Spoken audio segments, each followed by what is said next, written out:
Hey guys, இன்றைக்கான video என்னென்னு பார்த்தீங்கன்னா, நான் வந்து மாடி தோட்டத்தை வந்து என்னுடைய செடிகளை பராமரித்து கிட்டத்தட்ட ஒரு 1 மந்த்து கிட்ட ஆகுதுங்க.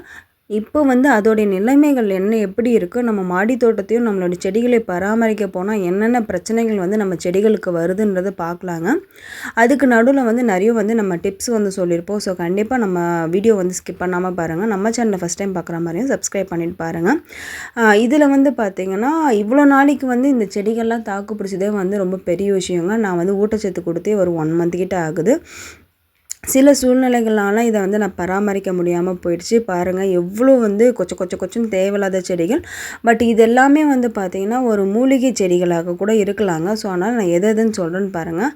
நம்ம இதுக்கு முன்னாடி பார்த்தது வந்து பார்த்திங்கன்னா கரிசலாங்கண்ணி கீரைங்க. அது வந்து முடி வளர்ச்சிக்கு வந்து ரொம்ப நல்லது. ஸோ கண்டிப்பாக அந்த செடி இருந்தால் தனியாக எடுத்து க்ரோ பேக்கில் வளர்த்து வைங்க. இந்த சாமந்தி செடி வந்து பார்த்திங்கன்னா ரோஸ் பிளான்ட்லாம் வந்து கிளை உடஞ்சப்ப எடுத்து லைட்டாக எங்கள் அம்மா வந்து ஊனி வச்சாங்க. அது சூப்பராகவே வந்து துளுத்து வந்துடுச்சு. ஸோ நெக்ஸ்ட்டு நம்ம பார்க்குறது என்னென்னு பார்த்திங்கன்னா நாட்டு ரோஸுங்க. நான் நிறைய வீடியோஸில் வந்து சொல்லியிருப்பாங்க நாட்டு ரோஸ்க்கோ பன்னீர் ரோஸ்க்கோ இருக்கிற டிஃப்ரெண்ட்டு. இப்போ வீடியோஸ் பார்க்காதவங்க நம்ம சேனலை சப்ஸ்கிரைப் பண்ணிவிட்டு நீங்கள் போய் கண்டிப்பாக விசிட் பண்ணி பாருங்கள். நிறைய வந்து உங்களுக்கு தேவையான வீடியோஸ் வந்து இருக்கும். நம்ம மாடித்தோட்டம் எடுத்துகிட்டு இருக்கும் போதே பக்கத்தில் பார்த்திங்கன்னா ஒருத்தவங்க வீட்டில் மாமரத்தில் அவ்வளோவும் பூக்கள்ங்க, அவ்வளோவும் காய் வைக்கும். ஸோ நம்ம நெக்ஸ்ட்டு பார்க்குறது பார்த்திங்கன்னா ஒரு ரோஸ் பிளான்ட் பார்க்குறோம். பாருங்கள் இலைகளே இல்லை, வெறும் துளிர்கள் மட்டும்தான் இருக்குது. தண்ணி மட்டும்தான் நாங்கள் கொடுத்துட்ருக்கோம். மற்றபடி பார்த்திங்கன்னா ஊட்டச்சத்தும் கொடுக்கல, பூச்சி தாக்குதல் வந்து எந்த ஒரு நம்ம க்ளீனிங் ப்ராசஸுமே பண்ணலங்க. ஸோ வந்து அடுத்து பார்க்குறது என்னென்னு பார்த்திங்கன்னா வந்து ஒரு பன்னீர் ரோஸ் பார்க்குறோம். இலைகள்லாம் ஒரு மாதிரி கருத்து போய் இருக்குது. நெக்ஸ்ட்டு பார்க்குறது வந்து காஷ்மீர் ரோஸுங்க. இதில் வந்து நான் 2 பிளான்ட் வச்சுருக்கேன். செடிகள் வந்து பொறுத்த வரைக்கும் என்னென்னு பார்த்தீங்கன்னா ஃபஸ்ட்டு வந்து அதுக்கு தண்ணீர் இல்லைன்னா வந்து பார்த்திங்கன்னா ஊட்டச்சத்து இல்லைன்னா என்ன பண்ணணுன்னு பார்த்திங்கன்னா ஃபஸ்ட்டு வந்து இலைகளை வந்து உதிர்த்து விட்டுருவோங்க. அதுக்கப்புறம் தான் வந்து காம்புகள்லாம் வந்து நம்ம அப்பயும் பராமரிக்கலாம்னா காம்புகள் வந்து இறக்கிறதுக்கு வந்து சான்சஸ் இருக்குது. ஸோ அதே மாதிரி தான் அந்த காஷ்மீர் ரோஸில் வந்து பார்த்திங்கன்னா ஃபுல்லாகவே வந்து இலைகளை உதிர்த்து விட்டுச்சுங்க. அதே மாதிரி இப்போ பார்க்குறது வந்து செரி ஆப்பிளுங்க. இதுலேயுமே பார்த்திங்கன்னா இலைகள்லாம் ரொம்ப கொட்டி போய் இருக்குது. ஸோ நெக்ஸ்ட்டு பார்க்குறது என்னென்னு பார்த்திங்கன்னா வாழை மரமும் நான் கவனித்து ரொம்ப நாள் ஆச்சு. இந்த சைடில் இருக்கிறதெல்லாம் நம்ம கட் பண்ணி எடுத்தால் வாழை மரம் வந்து சூப்பராக வந்துடுங்க. இது வந்து நான் சும்மா வந்து இலைகளுக்காக தான் வச்சுருக்கேன். நான் வாழை மரம் வீட்டில் வளர்க்குறது ரொம்ப நல்லதுன்னு சொல்லுவாங்க. ஸோ அதனால் வச்சுருக்கேன். இந்த க்ரோ பேக்கில் என்ன வச்சுருந்தேன்னு பார்த்திங்கன்னா தக்காளி செடி வச்சுருந்தேன். ஆனால் தக்காளி செடி வந்து எல்லாமே இறந்துட்டுருக்கு போல். ஃபுல்லாக வந்து துளசி தாங்க வந்திருக்கு. துளசி, கற்பூரவள்ளி இதெல்லாமே வந்து மூலிகைகள் தான். நமக்கு ரொம்ப அத்தியாவசியமாக இருக்கக்கூடிய ஒரு மூலிகை வகை தான். பட் அதிகமாக வளர்ந்ததுனால நமக்கு வந்து மண்ணில் இருக்க சத்துக்களும் போயிடும். ஸோ பக்கத்தில் என்னென்னு பார்த்தீங்கன்னா ஜாதி மல்லி வந்து பார்த்திங்கன்னா மேக்ஸிமம் இறந்துருச்சு. ஒரே ஒரு கிளை மட்டும் காஞ்சிருக்கு.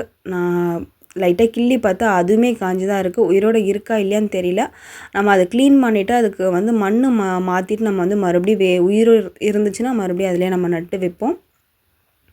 அடுத்து பார்க்குறது பார்த்திங்கன்னா மருதாணி செடியில் வந்து பார்த்திங்கன்னா அதே மாதிரி நான் சொன்ன மாதிரி எல்லா வந்து இலைகள்லாம் கொட்டிட்டு ஜஸ்ட்டு வந்து காம்புகள் மட்டும்தான் இருக்குது. அதுக்குமே தண்ணியும் ஊட்டச்சத்து கொடுத்தா சூப்பராகிடுங்க. இந்த வீடியோஸ் வந்து நான் வந்து இதுக்கு கொடுக்குற ஊட்டச்சத்து வீடியோ வந்து பார்ட் 2 நான் அப்லோட் பண்ணுவேங்க. ஸோ கண்டிப்பாக வந்து நீங்கள் மறக்காமல் சப்ஸ்கிரைப் பண்ணிவிட்டு பக்கத்தில் இருக்க ஆளுன்ற ஆப்ஷனை கொடுத்து வச்சிங்கன்னா தான் உங்களுக்கு வந்து அடுத்த வந்து பார்ட் 2 என்னென்ன உரங்கள் தரேன், அதை எப்படி நான் பராமரிக்கிறேன், என்னென்ன வேலைகள் வந்து பண்ணி நம்ம அந்த செடியை வந்து புதுப்பிக்கிறோன்றதுக்கான ஐடியா வந்து உங்களுக்கு கிடைக்குங்க. நெக்ஸ்ட்டு பார்க்குறது வந்து பார்த்திங்கன்னா ஒரு லெமன் செடிங்க. இந்த லெமன் செடியில் வந்து பூக்கள் வருது, காய்கள் வருது. ஆனால் வந்து ரொம்ப பெருசாலாம் வரலங்க. என்ன தான் வந்து நம்ம மண் தரையில் வைக்கும்போது நமக்கு கொடுக்குற க்ரோத் வந்து மரங்கள் வந்து க்ரோ பேக்கில் வைக்கும்போது மாடி தோட்டத்தில் வைக்கும்போது கொடுக்குறது இல்லைங்க. அது வந்து ரொம்ப பெரிய உண்மைங்க. என்ன தான் நீங்கள் வந்து எவ்வளோ தான் உரங்கள் கொடுத்தாலுமே நமக்கு வந்து அது இயற்கையாக வந்து ஏன்னா இதோடைய வேர்கள்லாம் வந்து பார்த்திங்கன்னா உங்களுக்கு வந்து ரொம்ப அதிகமாக போகக்கூடிய வேர்கள்ங்க. ரொம்ப ஆழமாக போகக்கூடிய வேர்கள், ரொம்ப அதிகமாக போகக்கூடிய வேர்கள்ன்றனால இதுங்கெல்லாம் வந்து நம்ம வந்து க்ரோ பேக்கில் வைக்கிறது பெருசாக வந்து நான் அனுபவப்பட்ட வரைக்கும் எனக்கு செட் ஆகலைங்க. ஸோ அதனால் அது வர வரைக்கும் வரட்டும் சொல்லி நான் அதுக்கு தேவையான ஊட்டச்சத்தை நான் கொடுத்துட்ருக்கேன். ஸோ நெக்ஸ்ட்டு நம்ம பார்க்குறது பக்கத்தில் என்னென்னு பார்த்தீங்கன்னா முல்லை செடி. இதை கட் பண்ணி போடலான்னு பார்த்தா வந்து பாருங்கள் மொட்டு எடுக்க ஆரம்பிச்சிச்சு. இதே மாதிரி தான் லாஸ்ட் டைமும் பண்ணிச்சிங்க. நான் வந்து சரி இந்த மாதிரி நிறைய வளர்ந்துருக்கேன்ட்டு இதே நம்ம வந்து கட் பண்ணி விட்டுட்டு நம்ம வந்து பார்க்கலான்னு பார்த்தா எல்லாத்துலேயுமே மொட்டு எடுத்து வச்சுருக்கு. நம்ம ஒன்றும் பண்ண முடியாது இப்போது. ஸோ அதில் வந்து பார்த்திங்கன்னா புழு தாக்குதல் இருக்குது போலங்க. பார்க்கும்போதே தெரியுது பாருங்கள், அந்த இடத்துல ஒரு மாதிரி கூடு கட்டி வச்ச மாதிரி ஒரு மாதிரி நாராக இருக்கும். ஸோ அதை வச்சு நீங்கள் வந்து புழு இருக்கா இல்லையான்னு செக் பண்ணி பார்த்துடலாம். பக்கத்துலேயே வந்து பார்த்திங்கன்னா ஒரு ரோஸ் பிளான்ட் இருக்குது. இந்த ரோஸ் பிளான்ட் வந்து பார்த்திங்கன்னா நல்லா ஒரு பேபி பிங்க் கலரில் வரும். ஆக்சுவலாக ரோஸ் செடியிலையுமே பூச்சி தாக்குதல் வருது பாருங்கள். எவ்வளோ இலைகள்லாம் ஓட்ட ஓட்டையாக இருக்குது. இந்த மாதிரி இதை வச்சு நீங்கள் கண்டுபிடிக்கலாம். அப்படி இல்லைனா இலைகளில் வந்து பார்த்திங்கன்னா பிளாக் கலரில் டாய்லெட் போயிருக்குங்க. பிளாக் கலரில் இல்லை ப்ரௌன் கலரில் இருக்கும். ஸோ அதை வச்சு கூட நீங்கள் கெஸ் பண்ணிவிட்டு இதில் வந்து பூச்சி தாக்குதல் இருக்குது, புழு மேக்ஸிமம் இதில் பூச்சிகள் வராது, குட்டி குட்டி பூச்சிகள் வராது, புழுக்கள் வருங்க. இல்லைனா வந்து கடித்து சாப்பிட்ற மாதிரி வரும். இல்லைனா வெட்டிக்கிளி வந்து எப்படின்னு பார்த்தீங்கன்னா கட் பண்ணி எடுத்துகிட்டு போவோங்க. ஸோ வெட்டிக்கிளியை வந்து நம்ம ஈஸியாக நம்ம கண்டுபிடிச்சலாம். பட் பூச்சி தாக்குதல் மட்டும்தாங்க இந்த மாதிரி ஒரு மாதிரி ஓட்டையாக போட்டு அந்த இடத்தையே வந்து ஒரு மாதிரி பண்ணி வச்சுருக்கோம். ஸோ அடுத்து நீங்கள் பார்க்குறது என்னென்னு பார்த்தீங்கன்னா க்ரீன் ரோஸ் பிளான்ட் தான். இதில் வந்து மொட்டில் வந்து பாருங்கள் எவ்வளோ அசுரப்பூச்சி இருக்குது, உங்களுக்கு தெரியும்னு நினைக்கிறேன். ஸோ இது அப்படியே செடியில் பரவி மொத்தமாகவே வந்து நமக்கு செடியில் இருக்கிற மொட்டுக்கள்லாம் வளர விடாது, துளிர்களையும் வளர விடாது. பரவாயில்லைங்க, நான் வந்து தண்ணி மட்டும் ஊற்றுனாலே எனக்கு வந்து ஓரளவுக்கு வந்து பூக்கள் துளிர்கள்லாம் வந்திருக்குங்க. பட் வந்து கொஞ்சம் கிளைமேட் வந்து பனி டைம்ன்றனால எனக்கு தெரிஞ்சு ரோஸ் செடிலாம் வந்து சர்வே ஆகிருக்கு. இதே வந்து வெயில் காலத்தில் நீங்கள் வந்து தண்ணி ஊற்றாமல் விட்டு இருந்தீங்கன்னா கண்டிப்பாக வந்து எல்லா ரோஸ் பிளான்ட்டுமே வந்து இறக்கிறதுக்கு அதிக சான்சஸ் இருக்குது. பரவாயில்ல, எனக்கு அது வரைக்கும் வந்து நான் லக்கின்னு நினைக்கிறேங்க. அடுத்து என்னென்னு பார்த்தீங்கன்னா நாட்டு ரோஸுங்க. இதுலேயுமே பார்த்திங்கன்னா நிறைய துளிர்கள் இப்போ வர ஆரம்பிச்சிருக்கு. இன்றைக்கி வந்து மழை வரா மாதிரி கிளைமேட் இருக்கிறனால நான் வந்து இன்றைக்கி வந்து தண்ணி மட்டும் லைட்டாக கொடுத்து விட்டேங்க, உரங்கள் கொடுக்கல. ஏன்னா மழையில் இருக்கிற சத்தை தாண்டி நம்ம கொடுக்குற எந்த உரத்துலையுமே அவ்வளோ சத்துக்கள் இருக்காதுங்க. சத்து இல்லாதனால இந்த ரோஸ் வந்து மொட்டு வந்து எப்படி பூத்துருக்கு பாருங்கள், ஃபுல்லாகவே காஞ்சி போயிடுச்சு, மொட்டுலேயே காஞ்சிடுச்சிங்க. ஸோ கண்டிப்பாக வந்து நீங்களும் வந்து இதே மிஸ்டேக்லாம் பண்ணாதீங்க. செடி வளர்த்திங்கன்னா கொஞ்சம் கேர் பண்ணுங்கள். நான் வந்து ரொம்ப கேரிங்காக தான் இருப்பேன். பட் வந்து இந்த டைம் வந்து நான் கொஞ்சம் மிஸ் பண்ணிட்டேன். ஸோ அடுத்து என்னென்னு பார்த்தீங்கன்னா மல்லி செடிங்க. மல்லி செடியில் வந்து அவ்வளோ இலைகள் உதிர்த்து போய் ஃபுல்லாகவே வந்து கிளைகள் மட்டும்தான் இருக்குது. ஸோ சைடில் இருக்க இந்த துளசி செடி வந்து பார்த்திங்கன்னா எல்லாத்துலேயுமே வந்து வந்துடுச்சுங்க. துளசி வந்து வீட்டில் வளர்க்குறது வந்து ரொம்ப நல்லதுங்க. நமக்கு வந்து மூலிகையாகவும் யூஸ் ஆகும். அது மட்டும் இல்லாமல் வீட்டில் வந்து அது ஒரு சாமி மாதிரி நம்ம வந்து வழிபடுவோம். அதனால் துளசி வீட்டில் இருக்கிறது நல்லது. பட் நம்ம அதில் பண்ண வேண்டிய முக்கியமான விஷயம் என்னென்னு பார்த்தீங்கன்னா துளசி செடியை பொறுத்த வரைக்கும் அந்த விதைகளையும் பூக்களையும் வளர விடாமல் நீங்கள் கட் பண்ணி போட்டுருங்க. உங்களுக்கு தேவையான அளவுக்கு விதைகளை சேகரித்து வச்சு மீதி எல்லாத்துலேயும் வந்து நீங்கள் கட் பண்ணிட்டீங்கன்னா அது காற்றுல பரவி அடுத்ததில் வராமல் இருக்கும். இன்னொரு திங் என்னென்னு பார்த்தீங்கன்னா நிறைய செடிகள் வரும்போது நம்ம கட் பண்ணி போட கண்டிப்பாக மனசு வராதுங்க. ஸோ அதனால் அந்த மாதிரி பண்ணிங்கன்னா ஒரே பாட்டில் வந்து சீக்கிரமாக அதோடைய ஆயுட்காலம் வந்து முடியாமல் இருக்கும். ஸோ கண்டிப்பாக வந்து அந்த பூக்களையும் விதைகளையும் வளர விடாமல் நீங்கள் வந்து தடுத்து கிள்ளி விட்டிங்கன்னா உங்களுக்கு பிரான்ச்சஸ் வந்து பஞ்சாக வளர ஆரம்பிக்கும். ஸோ அடுத்த பிளான்ட்டில் வந்து பார்த்திங்கன்னா அழகாக கீழே துளிர்கள் வர ஆரம்பிச்சிருக்கு. அது பார்க்கும்போதே ரொம்ப ஹாப்பியாக இருந்ததுங்க. பக்கத்தில் வந்து மல்லி செடிங்க, கிட்டத்தட்ட ஒரு 4-5 மல்லி செடி இருக்குது. இது தனியாக எடுத்து தனித்தனியாக வந்து பாட்டில் வச்சோன்னா நமக்கு வந்து ஃபுல்லாகவே வந்து சூப்பராக வரும். இன்னும் ஒரு 2-3 மந்தில் வந்து நமக்கு வந்து மல்லி சீசன் ஸ்டார்ட் ஆகிடுங்க. ஸோ கண்டிப்பாக நம்ம அதை எடுத்து தனியாக வந்து மாற்றி அதுக்கான ஊட்டச்சத்தை நம்ம கொடுக்க ஆரம்பிச்சோன்னா கண்டிப்பாக வந்து அதுலேருந்து நமக்கு நிறைய வந்து மல்லி பூக்கள் வந்து நம்ம எடுக்கலாங்க. அடுத்து பார்க்குறது என்னென்னு பார்த்திங்கன்னா வாட்டர் ஆப்பிளுங்க. இதை நான் வாங்கிட்டு வந்து வச்சப்போ எனக்கு வந்து காய்கள் கொடுத்தது ஒரு 4-5 காய் கொடுத்ததுங்க. மற்றபடி அதிகமாக தரல. இன்னுமே காய்கள் வரல. அதுவும் என்னுடைய தப்பு தான் சொல்லுவேன். ஏன்னா நம்ம வந்து கொடுக்கறத வச்சு தாங்க நமக்கு வந்து கிடைக்கும். நான் வந்து இதுங்களுக்கு வந்து சத்து வந்து எல்லா செடிகளுக்கும் கொடுக்குற மாதிரி தான் கொடுக்குறேன். பட் இதுக்கு மரங்களை பொறுத்த வரைக்கும் நமக்கு அதிகமாக கொடுக்கணும். இதே நம்ம மண்ணு தரையில் வச்சா சூப்பராக நமக்கு வந்திருக்கும். இந்த செடியிலுமே பாருங்களேன், அதுக்கு வந்து மெயினாக உயிர் வாழறதுக்கு என்ன பண்ணுதுன்னா ஃபஸ்ட்டு இலைகளை வந்து உதிர்த்து விட்டுருதுங்க. ஏன்னா இலைகள் இருந்தால் அதுக்கு தனியாக தண்ணி போகணும், சத்து போகணுன்றனால இலைகளை உதிர்த்து விட்டு கிளைகள் மட்டும் இருக்கும். அதுக்கப்புறமா நம்ம வந்து கொடுக்கும்போது சூப்பராகவே வந்துடும். மட்டும் இல்லாமல் கீழே வந்து பார்த்திங்கன்னா தேவையில்லாத செடியெலாம் முளைச்சிருக்கு. அது ஒரு மூலிகை தாங்க. பட் நமக்கு அதை வச்சு என்ன பண்ணுறதுன்னு நமக்கு தெரியல. அதனால் அதை பிடுங்கி போட்டுடணும். கருவேப்பிலையும் பாருங்கள் வெறும் குச்சிகள் மட்டும்தான் இருக்குது. இலைகளே காணும். ஒன்று இலைகள் பழுத்துரும், இல்லைன்னா வந்து இலைகளே உதிர்த்து விட்டுரும். அதுலேயுமே பார்த்திங்கன்னா நிறைய துளசி வந்திருக்கு. இதுலேருந்து வந்த பழங்கள் மூலிமா குட்டி குட்டியாக நிறைய செடிகள் வந்து கீழே கருவேப்பிலை செடி வந்திருக்கு பாருங்கள். ஸோ அதை எடுத்து நம்ம தனியாக பாட்டில் வைக்கலாம். இல்லை நமக்கு தெரிஞ்சவங்களுக்கு கூட நம்ம வந்து கொடுத்து அவங்களுமே வளர்க்க சொல்லலாங்க. செடிகளை வந்து விருப்பப்படுறவங்க ரொம்ப வந்து பார்த்துப்பாங்க அப்படின்றவங்களுக்கு மட்டும் நம்ம வந்து கொடுத்தோன்னு பார்த்திங்கன்னா அந்த செடியை வந்து சூப்பராகவே வளர ஆரம்பிக்குங்க. இந்த செடி வந்து பார்த்திங்கன்னா மல்லிங்க. இது வந்து கடையில் விற்கிறாங்க பார்த்திங்களா, ஒத்த மல்லி. இதில் நிறைய பூக்கள் கொடுக்கும். இது நான் பல்லாவர சந்தையிலேருந்து தான் வாங்கிட்டு வந்தேன். ஸோ அது மட்டும் பார்த்திங்கன்னா நல்லா துளிர் எடுத்து வர ஆரம்பிச்சிருக்கு. ஏன்னா மல்லி செடிகளை பொறுத்த வரைக்கும் சன்லைட்டில் வந்து டைரக்ட் சன்லைட்டில் வச்சா நமக்கு வந்து நல்லாவே க்ரோத் இருக்குங்க. அடுத்து பார்க்குறது என்னென்னு பார்த்திங்கன்னா டிசம்பர். பட் டிசம்பரில் வந்து இன்னொரு செடி வச்சுருக்கேன். இதுக்கு பேர் எனக்கு தெரியலங்க. தெரிஞ்சவங்க கீழே எனக்கு கமெண்ட் பண்ணுங்கள். டிசம்பர் செடியில் வந்து பார்த்திங்கன்னா ஒயிட் டிசம்பர் வச்சுருக்கேன், ப்ளூ ஸ்ட்ரைப் போட்ட மாதிரி வச்சுருக்கேங்க. ஸோ அது ரெண்டுத்துமே பார்த்திங்கன்னா பூக்கள் வர ஆரம்பிச்சிருச்சு. அடுத்து பார்க்குறது வந்து அரளிங்க. அரளியில் வந்து இந்த கொம்பு எப்படி இருக்குது பாருங்கண்ணா, உடச்சா உடையுது. இப்போ இது என்னாச்சுன்னு பார்த்தீங்கன்னா அழுகி போயிருக்குங்க இந்த குச்சி. இப்போ நம்ம இதை அப்படியே விட்டோன்னு பார்த்தீங்கன்னா அந்த செடி ஃபுல்லாகவே நமக்கு வந்து அந்த இன்ஃபெக்ஷன் வந்து நம்ம அந்த செடியவே ஃபுல்லாகவே இதுவாகிடுங்க.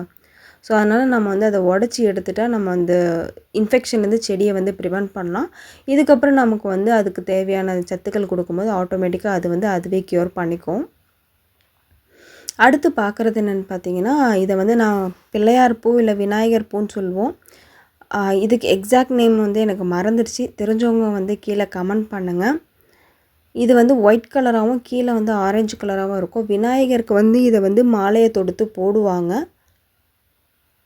இதுலையுமே பார்த்திங்கன்னா நிறைய காஞ்சி போய் கீழெல்லாம் புல்லாம் இருக்குங்க. அதெல்லாம் க்ளீன் பண்ணி விட்டால் தாங்க வரும். இது வந்து பார்க்குறது என்னென்னு பார்த்திங்கன்னா மாதுளை செடி. எல்லா இலைகளையும் உதிர்த்து விட்டுட்டு இப்போ வந்து தண்ணி கொஞ்சம் ஊற்றுறதுனால அது ஃபுல்லாகவே வந்து எவ்வளோ அழகாக துளுத்துருக்கு பாருங்கள். இது கீழே வந்து தொட்டாசிலிங்கி செடியும் வச்சுருக்கோம். இப்போ அவரோட ராஜ்யமாக அவர் தான் ஃபுல்லாகவே அந்த செடியை அந்த தொட்டி ஃபுல்லாகவே அவர் தான் ஆக்கிரமிச்சிருக்காருங்க. பட் இந்த மாதுளை செடி வந்து ஆண் மாதுளை செடி, அதை வந்து பிடுங்கி போட்டுடணும்னு சொல்லியிருக்காங்க. ஸோ நம்ம வந்து பார்ப்போம், இன்னும் ஒரு 6 மந்த் பார்ப்போம். அப்படி வரலன்னா பிடுங்கி போட்டுடலாம். அடுத்து பார்க்குறது என்னென்னு பார்த்தீங்கன்னா ஒரு பிடிக்கரணை கிழங்கு. அதுலேயுமே செடிகள்லாம் இறந்துச்சு. ஸோ நம்ம அதை எடுத்து க்ரோ பேக்கில் வந்து பார்க்கலாம், காய்கள் வச்சுருக்கா, கிழங்குகள் வச்சுருக்கா இல்லையா அப்படின்ட்டு. ஸோ நெக்ஸ்ட்டு நம்ம பார்த்தது என்னென்னு பார்த்தீங்கன்னா ஒரு கனகாமர செடி. ஸோ அடுத்து பார்க்குறது என்னென்னு பார்த்தீங்கன்னா டிசம்பர் வந்து ஒயிட் கலர் டிசம்பர். இதில் வந்து நம்ம வந்து பொதுவாக வந்து செடிகளில் இருக்கிற பூக்களை வந்து நம்ம வந்து பறிச்சிட்டோன்னா விதைகள் வந்து வராதுங்க. நான் சொல்கிறது வந்து கனகாமரம், டிசம்பர் இதிலெல்லாம் பார்த்திங்கன்னா விதைகள் தரக்கூடிய ஒரு பூச்செடிங்க. அதில் வந்து பார்த்திங்கன்னா அந்த விதைகளை வந்து நாங்கள் பூக்களை வந்து பறிக்காம மட்டும்னால ஃபுல்லாகவே விதைகளாக அந்த டிசம்பர் செடியில் வந்துருக்கு. அது காஞ்சதுக்கப்புறம் நமக்கு விதைகளாக வந்து மாறி அது மூலியமாகவும் நம்ம செடிகளை வந்து உருவாக்கலாம். அடுத்து நம்ம பார்த்துட்டு இருக்கிறது என்னென்னு பார்த்தீங்கன்னா ஒரு மிளகாய் செடிங்க. மண் எவ்வளோ ட்ரையாக இருக்குது பாருங்கள். மண் தண்ணி ஊற்றினால மண்ணுமே வந்து பார்த்திங்கன்னா ரொம்ப ட்ரை ஆகி இருக்குமாயி வேர்களுக்கு வந்து காற்று ஓட்டம் இல்லாமல் வேர்கள் வந்து பரவறதுக்கு இடம் இல்லாமல் ஆகிடும். ஸோ இது வந்து பார்த்திங்கன்னா எல்லா செடியுமே வந்து இப்போ வந்து துளுக்க ஆரம்பிச்சிருக்குங்க. ரொம்ப காஞ்சி போயிட்டு கிளைமேட் வந்து கொஞ்சம் சேஞ்ச் ஆகனால நமக்கு வந்து பார்த்திங்கன்னா கொஞ்சம் துளிர்கள் எடுக்க ஆரம்பிச்சிருக்கு. ஸோ காஞ்ச இலைகள்லாம் கட் பண்ணி போட்டதுக்கப்புறம் இப்போ பாருங்கள் ஃப்ரெஷ்ஷாக வந்து புதுச்செடி மாதிரியே இருக்குது. எவ்வளோ வெயில் அடித்தாலும் எவ்வளோ தண்ணி ஊற்றினாலும் தண்ணி ஊற்றலனாலுமே நமக்கு வந்து ஜிங்குன்னு நிற்கிற ஒரே மரம் செடின்னு பார்த்திங்கன்னா சப்போட்டா மரம். எனக்கு தெரிஞ்சு இது வந்து வறண்ட மண்ணையும் தாங்கி கொள்ளும் செடின்னு நினைக்கிறேங்க. ஏன்னா மண் அவ்வளோ ட்ரையாக இருக்குது. பட் வந்து செடி நல்லாவே இருக்குங்க, கொஞ்சம் கூட வாட்டம் இல்லாமல் இருக்குது. ஸோ இவரும் இந்த வருஷம் வந்து காய் எடுத்துருவார்னு நான் நினைக்கிறேன். இதில் வந்து பார்த்திங்கன்னா பிரண்டையும் வச்சுருந்தோம், ஊடுபயிர் மாதிரி. பிரண்டை வந்து பாருங்கள் ஒரு மாதிரி பூச்சி பிடிச்ச மாதிரி ஆகிடுச்சு. ஸோ இந்த பிரண்டெல்லாம் பூச்சி பிடிச்செல்லாம் கட் பண்ணி போட்டுட்டு நம்ம வந்து ஃப்ரெஷ்ஷாக இருக்கிறத மட்டும் நம்ம வச்சோன்னு வேரோடு சேர்த்து வச்சா நமக்கு வந்து சூப்பராகவே பிரண்டை வந்து வளர ஆரம்பிக்கும். அடுத்து வந்து பக்கத்தில் வந்து முருங்கை மரம் வச்சுருக்கோங்க. முருங்கை மரத்துலேயும் வந்து சேம் சூழ்நிலை தாங்க. அது எல்லா இலைகளுமே உதிர்த்து விட்டு வெறும் அவர் மட்டும் உயிரோடு நிற்கிறாரு. அதிலே ஊடு பயிராக பார்த்திங்கன்னா மணத்தக்காளி வந்துருக்கு. மணத்தக்காளியில் வந்து அவ்வளோ பழங்கள் எடுத்துருக்கு பாருங்கள், அவ்வளோ விதைகள்ங்க. இதெல்லாம் எடுத்து காய வச்சு நம்ம விதைகளாக சேகரித்து வச்சு நம்ம நெக்ஸ்ட் டைம் வந்து நம்ம போடலாம். தெரிஞ்சவங்களுக்கும் சொல்லலாங்க. இந்த பழத்தை வந்து என்ன பண்ணுவாங்கன்னு பார்த்திங்கன்னா நமக்கு வந்து காரக்குழம்புலேயும் போடலாங்க. சுண்டைக்காய் போடுறோம் பார்த்திங்களா, அதே மாதிரி இந்த பழத்தை எடுத்து நம்ம காரக்குழம்புல கூட நீங்கள் வந்து ஆட் பண்ணி போட்டிங்கன்னா நல்லாயிருக்குங்க. ஸோ ட்ரை பண்ணி பாருங்கள். இந்த விதைகள் வந்து காற்றுலையோ இல்லை மண்ணில் விழுந்தோ நமக்கு பரவி வந்து எல்லா செடியிலுமே வர ஆரம்பிக்கும். அது மட்டும் இல்லாமல் இதில் வந்து பார்த்திங்கன்னா நிறைய புல்லுலாம் முளைச்சிருக்குங்க. ஸோ அதெல்லாம் கட் பண்ணி நம்ம எடுத்து, புல் இருந்தாலே போச்சுங்க, அந்த செடி வந்து ஃபுல்லாகவே வந்து அதில் இருக்க ஊட்டச்சத்தெல்லாம் அது இழுத்துட்டு அதுக்கு சத்துக்கள் கொடுக்காம அது வந்து பண்ணிவிடுங்க புல் மட்டும். அடுத்து பார்க்குறது என்னென்னு பார்த்தீங்கன்னா, இதுவும் ஒரு மிளகா வகை தாங்க. இதுலேயுமே வந்து காஞ்சது போக சைட்லலாம் நமக்கு துளுக்க ஆரம்பிக்குது. நெக்ஸ்ட்டு பார்க்குறது வந்து இது வந்து நாங்கள் லிப்ஸ்டிக் செடின்னு சொல்லுவோம். நீங்கள் இதுக்கு பேர் என்ன சொல்லுவீங்கன்னு கீழே கமெண்ட் பண்ணுங்கள். ஆக்சுவலாக இதோடைய பேர் என்னென்னா கொடி பசலைக்கீரைன்னு சொல்லுவாங்க. கொடி பசலைக்கீரையில் வந்து 2 வகை இருக்குங்க. ஒன்று வந்து சிவப்பு கலராக தண்டு இருக்குங்க, இன்னொன்று வந்து ஒயிட் கலராக இருக்குது. எங்கள் வீட்டில் இருக்கிறது வந்து என்னென்னு பார்த்தீங்கன்னா, ஒயிட் கலர் கொடி வந்து கொடி பசலைக்கீரை இருக்குங்க. அது ரொம்ப வந்து சத்து உள்ளதுங்க. அதுக்கான வீடியோ செப்பரேட்டாக போட்டிருக்கேன். வேணுன்றவங்க வந்து டிஸ்கிரிப்ஷன் பாக்ஸில் வேணுன்றவங்க செக் பண்ணிக்கோங்க. அடுத்து இது பார்க்குறதும் வந்து ஒரு மிளகா செடிங்க. இதெல்லாம் வானம் பார்த்த மிளகா.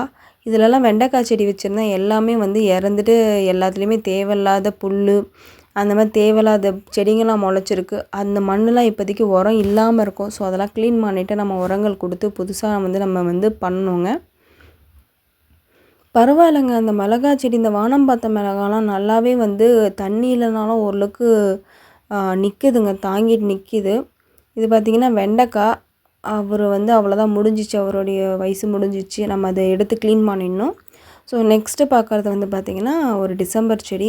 அதுவுமே ஓகேவாக இருக்கார். அடுத்து செம்பருத்தியுமே பார்த்திங்கன்னா ஓகே தாங்க. ஆனால் பூக்கள் வந்து கம்மியாக தருது. பூக்கள் அதிகமாக வரும் இதில். சத்துக்கள் கம்மியாக இருக்கனால இல்லை பூக்களும் வந்து பார்த்திங்கன்னா கம்மியாயிடுச்சு. பட் இலைகள்லாம் நல்லாவே இருக்குங்க. செம்பருத்தி வந்து இது மட்டும் இல்லைங்க, இன்னும் 2-3 செம்பருத்தி வச்சுருக்கு. அதுவுமே பார்த்திங்கன்னா நல்லாவே ஹெல்த்தியாகவே தான் இருக்குது. இது வந்து முடக்கத்தான் கீரைன்னு சொல்லுவாங்க. இந்த முடக்கத்தான் கீரை வந்து ரொம்ப உடம்புக்கு நல்லது. ஸோ கண்டிப்பாக கிடச்சா நீங்கள் வச்சு வீட்டில் வளங்க. அடுத்து பார்க்குறது என்னென்னு பார்த்தீங்கன்னா, ஒரு க்ரீன் கத்திரிக்காங்க. அதிலே பார்த்திங்கன்னா பூச்சி தாக்குதலாம் இருக்குது. மண் ரொம்ப ட்ரையாக இருக்குங்க. ஸோ இது பார்க்குறது என்னென்னு பார்த்தீங்கன்னா புளிச்சக்கீரை. புளிச்சக்கீரையில் வந்து பார்த்திங்கன்னா ஃபுல்லாகவே வந்து பூக்கள் வந்து சீட்ஸ் வர ஆரம்பிச்சிருச்சு. சீடை நம்ம சேகரிச்சுட்டு மீதியை வந்து கட் பண்ணி போட்டுடலாம். எப்போவுமே ஒரு செடியில் வந்து பூக்கள் வருதுன்னா பூக்களை வந்து நீங்கள் வந்து கட் பண்ணிட்டிங்கன்னா அதில் வந்து இலைகள், கீரை வகையை பொறுத்த வரைக்கும் நமக்கு கீரைகள் வந்து அதிகமாக கிடைக்க ஆரம்பிக்குங்க. ஸோ பூக்களை நீங்கள் விட்டுட்டிங்கன்னா உங்களுக்கு வந்து அது கீரைகள் வந்து கம்மியாயிடும். அடுத்து பார்க்குறது வந்து கத்திரிக்காங்க. அதுவுமே 2 பழுத்துச்சு. ஸோ அதை பறித்து நம்ம வந்து விதைகளுக்கு எடுத்துக்க வேண்டியதான். அடுத்து வந்து வானம் பார்த்த மிளகா. எல்லாமே வந்து ரொம்ப சோர்வாக இருக்குங்க. கையில் கட் பண்ணும் போதே அதுவே வந்து ஆட்டோமேட்டிக்காக வந்துடுது. இது ஒரு செம்பருத்தி. இவர் ஓகேவாக தாங்க இருக்கார். அடுத்து பார்க்குறது இது ஒரு பெரண்டை வச்சுருக்கேன். பெரண்டையிலையுமே என்னென்னமோ வளர்ந்து போயிருக்கு. சுண்டைக்காய் செடி வந்து பார்த்திங்கன்னா பூக்கள் எடுத்திருக்கு. ஈவன் அதுக்கு வந்து ப்ராப்பராக ஊட்டச்சத்தும் தண்ணியும் கொடுக்கலனாலுமே நமக்கு வந்து மொட்டுக்கள் எடுத்திருக்கு. ஸோ கண்டிப்பாக நான் இவங்களெல்லாம் ப்ராப்பராக கவனிக்கணுங்க. இதுக்கப்புறம் நான் இவங்களை கரெக்டாக கவனித்து உங்களுக்கு அதுக்கான வீடியோஸ் வந்து என்ன மாதிரி ஊட்டச்சத்து நான் தரேன், என்ன மாதிரி ஃபுட்டு தரேன், என்ன மாதிரி மண்கலவை தரேன், இதெல்லாம் உங்களுக்கு வந்து நான் ரெகுலராக வீடியோஸில் வந்து அப்லோட் பண்ணுறேன். ஆல்ரெடி போட்டிருக்கேன். பார்க்காதவங்க உள்ளே போய் செக் பண்ணி பாருங்கள். இதுக்கப்புறம் உங்களுக்கு வேணும்னா, நான் புதுசாக பார்க்குறீங்கன்னா கண்டிப்பாக சப்ஸ்கிரைப் பண்ணி வச்சுக்கோங்க. இதுக்கப்புறம் போடுற வீடியோஸில் வந்து கண்டிப்பாக உங்களுக்கு வந்து நோட்டிஃபிகேஷனில் வருங்க. அவத்திக்கீரையும் முருங்கைக்கீரையும் பக்கத்தில் வச்சுருக்கேங்க. இதில் வந்து பார்த்திங்கன்னா முடக்கத்தான் கீரையோட விதை வந்து இருக்குது. ஸோ அதை நான் வந்து அதையும் சேகரித்து வச்சுருக்கேன். நமக்கு வந்து இந்த மாதிரி முருங்கை மரத்தில் வந்து ஊடு பயிராக நம்ம இந்த மாதிரி எதனா போடலாம். பட் இது கிழங்கு வைக்கிற டைமுக்கு முன்னாடி நம்ம எடுத்து வேறு க்ரோ பேக்கில் மாற்றிடணும். ஏன்னா அந்த க்ரோ பேக்கில் வச்சா நம்மளால் கிழங்கு எடுக்க முடியாது. அடுத்து பார்க்குறது என்னென்னு பார்த்திங்கன்னா, ரொம்ப கவலைக்கிடமாக இருக்கிற வந்து கத்திரிக்காய் செடி, பச்சை மிளகாய் செடியெல்லாம் ரொம்ப மோசமாக இருக்குது. ஸோ கண்டிப்பாக இவங்களெல்லாம் கட் பண்ணணும். பட் அதுலேயுமே இருக்குது. ஆனால் இதுக்கு மேலே வந்து நம்ம வளர்க்க வேணாம், நம்ம கட் பண்ணி எரிஞ்சிடலாம். புது சீட்ஸ் போட்டு புது நாற்றுக்கள் எடுத்து நம்ம வளர்க்க ஆரம்பிக்கலாங்க. இந்த பச்சை மிளகாய் செடி பார்த்திங்கன்னா ஃபுல்லாகவே காஞ்சி போயிடுச்சு. நான் ரொம்ப ஃபீல் பண்ண ஒரு பெரிய விஷயம் என்னென்னு பார்த்திங்கன்னா, இந்த பிளான்ட்ஸ்லாம் பார்த்திங்கன்னா 25 rupees பிளான்ட்ஸுங்க, ரோஸ் பிளான்ட்ஸு. இவங்க காஞ்சி போனது என்னால் ஏற்றுக்கவே முடியல. ஏன்னா அவ்வளோ பூக்கள் தருவாங்க, பூக்கள் இருந்துக்கிட்டே இருக்கும். பட் இதுலேயுமே உயிர் இருக்குது. நம்ம கட் பண்ணிவிட்டு சைடில் இருக்கிறத க்ளீன் பண்ணிவிட்டு மண்ணை வந்து கலரி விட்டு உரங்கள் போட்டால் சூப்பராக வந்துடும். காஞ்ச செடிகளாக காஞ்ச கிளைகள் இருக்கும்போது ஃபஸ்ட்டு அதை கட் பண்ணிவிடுங்க. அதை கட் பண்ணாலே உங்களுக்கு வந்து செடிகள் வந்து மேக்ஸிமம் வந்து சாகிறதுலேருந்து அவாய்ட் பண்ணலாம். இது என்ன பூ தெரிஞ்சால் கீழே கமெண்ட் பண்ணுங்கள். அது நான் சொல்லிடுறேங்க என்னன்ட்டு. இது வந்து புளிச்சக்கீரையோட விதைங்க. இது வந்து பார்த்திங்கன்னா சிவப்பு புளிச்சக்கீரையோட சீடுங்க. இது பார்க்குறதுக்கு எவ்வளோ வித்தியாசமாக இருக்குது பாருங்கள். நானே வந்து மற்ற புளிச்சக்கீரையை கம்பேர் பண்ணும்போது இதில் வந்து விதையும் வித்தியாசமாக இருந்தது, பூக்களும் வந்து வித்தியாசமாக இருந்ததுங்க. அடுத்து நம்ம பார்க்குறது இதுவுமே வந்து ஒரு ரூ. 25 ரோஸ் பிளான்ட் தாங்க. அதுவுமே பூக்கள்லாம் காஞ்சி போயிட்டு இப்போ தான் கொஞ்சம் துளிர் எடுக்க ஆரம்பிச்சிருக்கு. ரொம்ப கஷ்டமாயிடுச்சுங்க. அவ்வளோ பூக்கள் தரும். ஸோ கண்டிப்பாக வந்து இவங்களெல்லாம் வந்து ப்ராப்பராக க்ளீன் பண்ணணும். இந்த மாதிரி நிறைய வீடியோஸ் வந்து என்ன மாதிரி ரோஸ் பிளான்ட்ஸ் வந்து சூஸ் பண்ணலான்றத வீடியோஸ் வந்து நம்மளுடைய சேனலில் இருக்குங்க. கண்டிப்பாக உள்ளே போய் நீங்கள் செக் பண்ணி பாருங்கள். உங்கள் ஃப்ரெண்ட்ஸ் அண்ட் ஃபேமிலி யாருன்னா மாடி தோட்டம் வைக்கணும்னு ஆசைப்பட்றாங்களோ அவங்களுக்கு வந்து ஷேர் பண்ணி கொடுங்க. இந்த மாதிரி காஞ்ச மொட்டுக்கெல்லாம் நம்ம கட் பண்ணி எரிஞ்சிட்டாலே நமக்கு சைட்லேருந்து துளுக்கள் வர ஆரம்பிக்கும். ஸோ கண்டிப்பாக இந்த வீடியோ உங்கள் எல்லாேருக்கும் பிடிச்சிருக்கும்னு நினைக்கிறேன். உங்களுக்கு யூஸ்ஃபுல்லாக இருந்துச்சுன்னா நம்ம சேனலை மறக்காமல் சப்ஸ்கிரைப் பண்ணிக்கோங்க. யாருக்குன்னா மாடித்தோட்டம் வைக்கிறவங்களுக்கு பிளான்ஸ் மேலே வந்து ஈடுபாடு அதிகமாக இருக்கவங்களுக்குலாம் இந்த வீடியோஸ் வந்து ஷேர் பண்ணுங்கள். நம்ம சேனலை ஷேர் பண்ணி சப்ஸ்கிரைப் பண்ண சொல்லுங்கள். இந்த மாதிரி நிறைய வீடியோஸ் வந்து நம்ம சேனலில் வந்து அப்கமிங்கெலாம் வந்துக்கிட்டே இருக்கும். இதுக்கு அடுத்து என்னென்னு பார்த்தீங்கன்னா, நம்ம இவங்கள வந்து எப்படி நான் க்ளீன் பண்ணி என்ன மாதிரி உரங்கள் தர போகிறேன்றது தான் நம்ம நெக்ஸ்ட்டு வீடியோவில் பார்ட் 2ல் பார்க்க போகிறோங்க. ஸோ கண்டிப்பாக வந்து நீங்களும் வந்து என்னைய மாதிரி இந்த தப்பு பண்ணிடாதீங்க. ஒரு 1 மந்த்லாம் வந்து பிளான்ட்ஸை வந்து பெருசாக வந்து ஊட்டச்சத்து கொடுக்காம கவனிக்காமல் இருந்தால் அவங்க வந்து நம்மளை நம்பி தான் இருக்காங்க. கண்டிப்பாக அவங்கள வந்து நம்ம தான் கேர் பண்ணி ஆகணும். அதனால் நான் பண்ண தப்பு நீங்களும் பண்ணாதீங்க. நான் இனிமேல் இந்த தப்பு பண்ண மாட்டேன். இப்போ நீங்கள் பார்த்துட்டு இருக்கிறது வந்து பார்த்திங்கன்னா, நான் பதியம் போட்டு வளர்ந்த ஒரு சாமந்தி செடிங்க. அவ்வளோ மொட்டுக்களும் பூக்களும் எடுத்துருக்குங்க. இந்த சாமந்தியை வந்து கிளைகள் மூலிமா நம்ம எப்படி வளர்க்கலான்றதை வந்து நான் வந்து வீடியோஸ் அப்லோட் பண்ணியிருக்கேன். நான் அதோடைய லிங்க்குமே வந்து டிஸ்கிரிப்ஷனில் தரேன், வேணுன்றவங்க செக் பண்ணி பாருங்கள். அப்படி இல்லைன்னா நம்ம சேனலுக்குள்ளே வந்து சப்ஸ்கிரைப் பண்ணிவிட்டு உள்ளே போய் பார்த்தீங்கன்னா உங்களுக்கு வந்து உள்ளே வந்து நிறைய வீடியோஸ் இருக்குங்க. அந்த வீடியோஸை நீங்கள் கிளிக் பண்ணி வேணுன்றவங்க யூஸ் பண்ணிக்கோங்க. ஒரு கிளைகளை வச்சு நம்ம வந்து பல செடிகளாக நம்ம உருவாக்கலாம். அப்படி தான் உருவாகிருக்குங்க. ரியலாகவே உருவாகிருக்கிறத நான் உங்களுக்கு வந்து லைவாகவே நான் காமிச்சிருக்கேன். அடுத்து பார்க்குறதுன்னு பார்த்திங்கன்னா கருந்துளசி.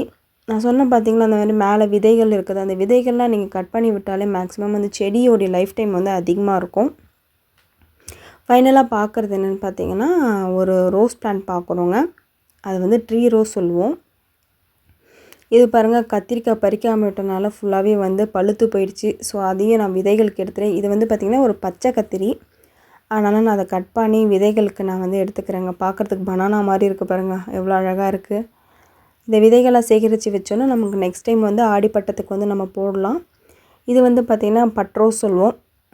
சும்மா பட்ரோஸ் வந்து நம்ம சைடில் வைக்கும்போது பார்க்குறதுக்கே ரொம்ப அழகாக இருக்கும். ஃபைனல் டச்சாக என்னன்னு பார்த்திங்கன்னா, இதுக்கு பேர் வந்து ரணக்களின்னு நினைக்கிறேங்க. நான் சொல்கிறது கரெக்டாக இருக்கா இல்லை தப்பாக இருந்தால் கீழே கமெண்ட் பண்ணுங்கள். இந்த பிளான்ட் வந்து பார்த்திங்கன்னா இலைகள்லேருந்தே அதுக்கு வந்து புதுசாக நமக்கு வந்து குட்டி குட்டி செடிகள் வந்து உருவாகுங்க. அதில் வந்து பூக்கள் பூத்துருக்கு. பார்க்குறதுக்கே எவ்வளோ அழகாக அற்புதமாக இருக்குது பாருங்கள். நம்ம பார்ட் 2ல் பார்க்கலாம். இந்த மாதிரி வீடியோஸ் வேணும், இந்த மாதிரி மாடித்தோட்டம் அப்டேட்ஸ் வேணும்னா கண்டிப்பாக நம்ம சேனலை சப்ஸ்கிரைப் பண்ணிக்கோங்க. பக்கத்தில் இருக்க பெல் ஐக்கானில் வந்து ஆல்ன்ற ஆப்ஷன் வச்சுக்கோங்க. இந்த வீடியோ பார்த்து எல்லாருக்கும் ரொம்ப தேங்க்ஸ் ஃபார் வாட்சிங்.